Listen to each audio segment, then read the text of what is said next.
Alright, so today we are going to be doing my free-to-play no summons daily routine. So to start off with, we have our story.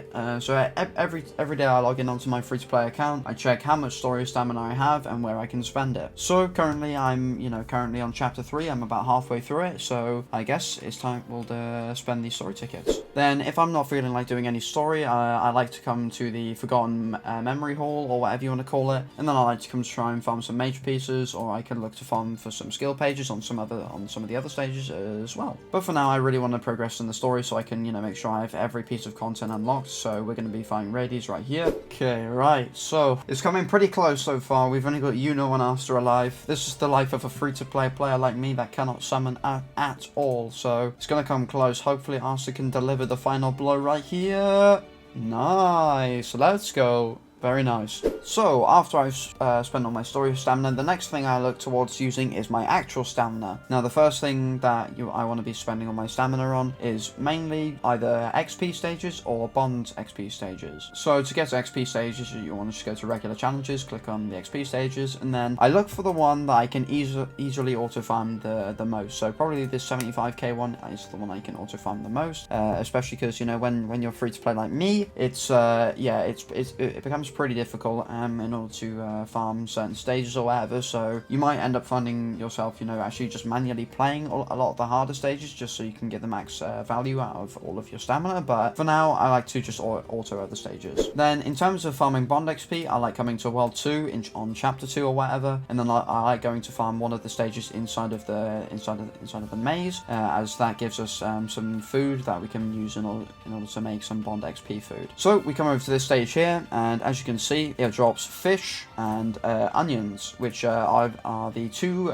key ingredients when it comes to crafting Bond XP food, so I can farm even more Bond XP. And then just like the other, XP stage or whatever, I try and farm the most, the easiest one I possibly can, just so I can, just so I don't end up losing, and then I don't have to come back and then reset everything to go again. So if I want to farm some Bond XP, all I'm going to do is just talk to Charmy, and then I'm just going to talk to her, make some Bond XP food, which is this lobster food right here. You can make high quality ones, but you need crab, which I believe at the moment you can only get like 20 crab per week, I think, something like that. So we're sticking with the 10% ones for now. So then also when I'm doing this, I'm going to make sure that I have two characters that I know that can, pretty much clear it by themselves, being Yami and Yuno. And then I'm going to have two more characters that I actually really want to farm some Bond XP for, being Mimosa and Noelle. And I'm just going to swap this over so I can use their combined attack. Then for auto settings, it's pretty much just, it's nothing too crazy for this stage in particular. We just have Yami set to his AoE on turn 1 and his ultimate on turn 2, because on this stage specifically there's only one enemy and Yami can just one-shot it pretty much anyway, so that's always good. And then Yuno's always just set to make sure he is always using his AoE effects so he can clear it as fast as possible. And then for Noelle, I'm just going to make sure that she's set to using her combined attack probably on around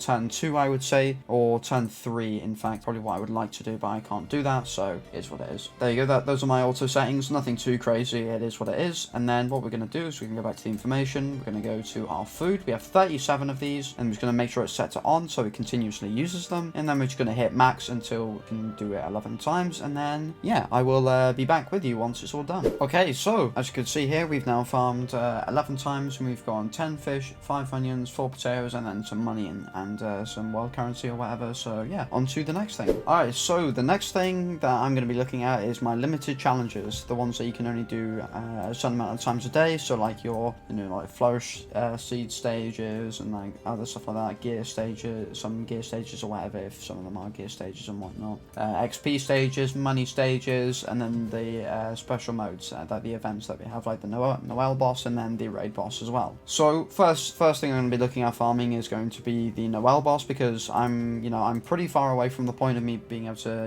even come close to doing the next stage, as I don't really have enough characters leveled up, as I can't really level up enough characters at the moment, because, I'm kind of missing some of the mage pieces for those characters, but for now, we'll do the other stages. Then, next up on my list of things to do is to basically roam around the world and pick up certain things that you can around the world, like, food and other stuff, and also puzzle pieces, as one thing that's really, really, really important as a free-to-play is going to be these puzzles that you can collect. And what's so important about them is that you can get you can convert them into skill pages to use on your characters. So for World 1 you're able to get Asters, for World 2 you're able to get Unos, and then World 3 you're able to get Noels, and then World 4 it might be like Mimosa or somebody like that. We don't know yet. We'll have to wait and see until that comes out. So for World 2 I'm currently missing one extra piece for Uno. It's the Genius Stubbornness 8th piece, which I can get from breaking oak barrels here and there without hesitation, or as it says. So I'm going to go to the place the only place that I know where I can actually break stuff within World 2, like oak barrels and stuff like that. It's not necessarily a barrel, it's more of a box, but I'm hoping that I can get it from there, because this is literally the only place where I've been able to see where I can actually break stuff,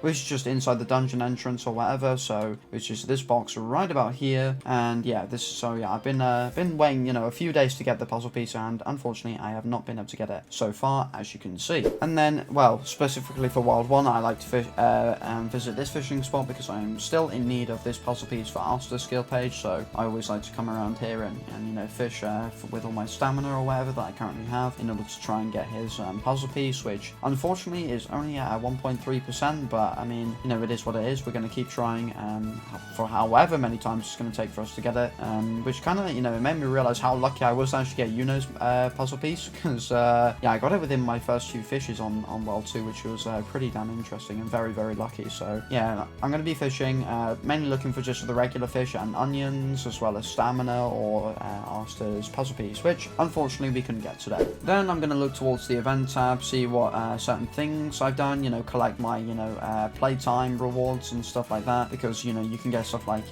stamina refreshes and stuff from here, which are very, very useful. Make sure you're at least playing 2 hours a day in order to get up to the 50 black crystals, in order for you to spend them on future banners. But this account isn't to spend gems, so they're just kind of here just to collect, pretty much. Then another thing I like to do is visit this shop and just kind of assess to see what the situation is with my mage pieces and stuff like that, because in the future I'm going to want to get more characters, and one way I can get more characters is by buying these tickets right here. So I'm currently on 6 SSR mage pieces, so I'm a little bit far behind, but not too far away of me being able to get another SSR character. And then I also like visiting this shop here, just so I can also buy all of the XP potions and stuff, in order so I don't have to farm as much, because honestly I'm not really spending too much money at the moment. So again, in the future it could be something that I stop doing, but for now, when I'm really struggling to farm XP and stuff, these are very, very useful. And then also I always like coming to the Clover Pass and seeing what I have and haven't done or whatever, and then collecting all the rewards that that I can so far. Unfortunately I can't buy the paid version, although I couldn't anyway, because it's very difficult to spend money in this game, so which is a bit of a rip, but well. And then when I'm coming towards the end of the amount of stamina I have, I always love coming towards the Black Bull's hideout and collecting a bunch more stamina for me to end up using, as well as XP potions and whatnot, because it's also really, really helpful, and also really good for you to use. And then I also always love coming to my guild and also spend donate some gold in order for me to get some of these medallions, so that I can end up spending within the shop, so I can buy some talent upgrade materials, XP, character XP, whatever, stamina, gear upgrade materials and stuff like that, which are all going to be very, very useful in the future. And then finally, I guess the last thing I always have to do at the end of the day is play Arena. Now, a very big issue when playing Arena is that obviously everybody has a way, way, way better team than I do, as you can see, because I have a level 40 character now, and everybody, even at Silver, has literally cracked teams, fully upgraded characters and stuff like that, which, yeah, is a bit of an issue, but at the end of the day, I still have to play these, because so I can get my challenges done for the advanced challenges. So yeah, PvP is a bit of a rip. I'm gonna get demolished, but I'm just gonna accept it. I'm just gonna accept it and lose, pretty much, just so I don't have to deal with anything else. So that is pretty much it for my daily routine. There's not really much else that I do on a day-to-day basis on playing this game. Most of the time it's just farming for bond XP or character XP, because realistically that's the only thing I can do as of right now. I can't do any summons or anything or whatnot. But yeah, pretty much, yeah, that's gonna be it. So let me know your thoughts about my routine in the comments and how I can improve it. Maybe you can, maybe you can't. But yeah, that's gonna be it for me. Thank you so much for watching, and I'll see you in the next video. Peace!